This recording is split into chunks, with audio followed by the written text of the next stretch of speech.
Pour moi, le concile, c'est une façon de parler, a commencé bien avant la convocation en 1962. En 1903, Pie X a souhaité la participation active dans le chant. Ça, c'est intéressant. 1903, il ne faut pas l'oublier. Il souhaitait que la liturgie chrétienne devienne le creuset de la vie. La liturgie devienne le creuset de la vie spirituelle. J'ai été allée à la messe, j'allais à la messe quotidienne à ce moment-là, dans ma paroisse. Et puis, je ne suis pas arrivée à temps pour communier avant la messe.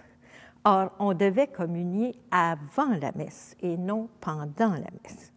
Et puis, alors, au moment de la communion, je me demande encore comment ça se fait que j'ai eu cette réaction-là. Je me suis avancée à la balustrade, puis je me suis agenouillée, puis j'ai attendu, puis de toute évidence, le prêtre ne voulait pas me voir, puis il n'a rien fait, puis j'ai dû tousser un peu pour montrer que j'étais là, mais aucune réaction. Puis à la fin de la messe, je me suis rendue à la sacristie, puis j'ai dit, Monsieur l'abbé, j'aimerais beaucoup ça, communier. Puis, il a dit, c'était d'arriver à temps pour communier. Les fidèles, comme on disait, les laïcs, étaient parfaitement passifs et peu conscients de ce qui se passait en avant parce que l'autel étant retourné et généralement tout à fait au fond du chœur, tout se déroulait en latin. Et donc, la seule façon de suivre un peu, c'était des missels que nous avions, où d'un côté, il y avait le texte latin pour qu'on puisse repérer le bon moment, et d'un autre côté, le texte français. Mais c'était, 10 de gens qui avaient le missel. Les autres disaient leur chapelet ou je ne sais pas quel livre de retraite de Saint-Anne-de-Beaupré ou n'importe quoi. C'était tout à fait... sans communication entre le célébrant et la foule. Les funérailles, c'était évidemment tout de noir et on drapait toute l'église de noir. Il y avait diverses classes de funérailles et selon le prix que vous payez, vous aviez plus ou moins de ces drapés noirs. J'ai étudié au Petit Séminaire de Québec dans les années 50. Et même à ce moment-là, lorsqu'on avait des célébrations liturgiques, et en particulier la messe de tous les jours, on chantait déjà des chants en français pour l'entrée, l'offertoire, la communion et ainsi de suite. Donc, pendant que le prêtre, c'est le cas de dire, disait sa messe, nous chantions à divers moments, mais en français. Avant mon entrée dans la congrégation, ce qui m'a le plus aidé du point de vue de la liturgie, c'est ce que j'ai vécu dans les mouvements de jeunes. J'ai été dans les guides, j'ai des très, très beaux souvenirs de nos liturgies de camp. J'ai des très bons souvenirs de nos liturgies aussi comme membre de la JSC, dans des camps de JSC. Et puis, c'est toujours resté avec moi comme une conviction que les choses pouvaient être autrement que ce que je voyais le plus souvent, supposons, en paroisse. Je pense que ça devait être à peu près en 1953. Alors, j'étais au collège, là, j'étais étudiante au collège, je n'étais pas entrée en communauté. Puis on était allés, un groupe de collégiens et de collégiennes, on était partis de Saint-Jean-sur-Richelieu, puis on s'était rendus à Saint-Benoît-du-Lac, parce que là, à Saint-Benoît-du-Lac, il y avait la veillée pascale, puis ça, c'était tout à fait nouveau pour nous autres. Puis je me souviens de la joie qu'on a eue durant le voyage, durant toute la célébration. La période qui a précédé le concile, c'était une période stimulante parce que c'était la période des renouveaux. Il y a eu un renouveau en théologie, avec les théologiens qui se sont révélés, qui avaient commencé à écrire la théologie d'une façon différente à celle qu'on avait connue dans les manuels. Il y a eu un renouveau catéchétique, avec la formation des instituts de catéchèse. Il y a eu un renouveau biblique.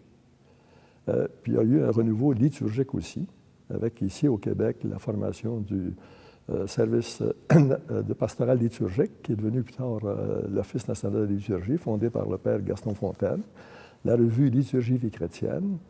Alors, il y avait beaucoup de mouvements, il y avait des renouveaux, il y avait du mouvement, ça bougeait. Alors, il y avait une grande attente de participation active, de compréhension, le goût ici d'entendre la parole de Dieu, la Bible, dans leur langue. Ah, cette annonce du concile a-t-elle été reçue? Eh bien, on ne s'est certainement pas fait une idée précise de ce que ça représentait, n'est-ce pas? On a été très contents. On a vu l'occasion pour l'Église de parler, de se faire entendre, alors qu'elle était surtout vouée à écouter à l'époque.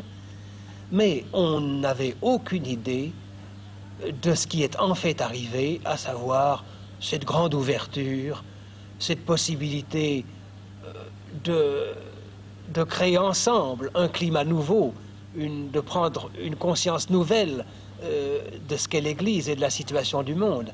Ça a été véritablement une révélation, et je pense pour tout le monde. On sentait qu'il y avait un monde qui s'achevait, qu'on ne pouvait pas continuer de cette façon-là.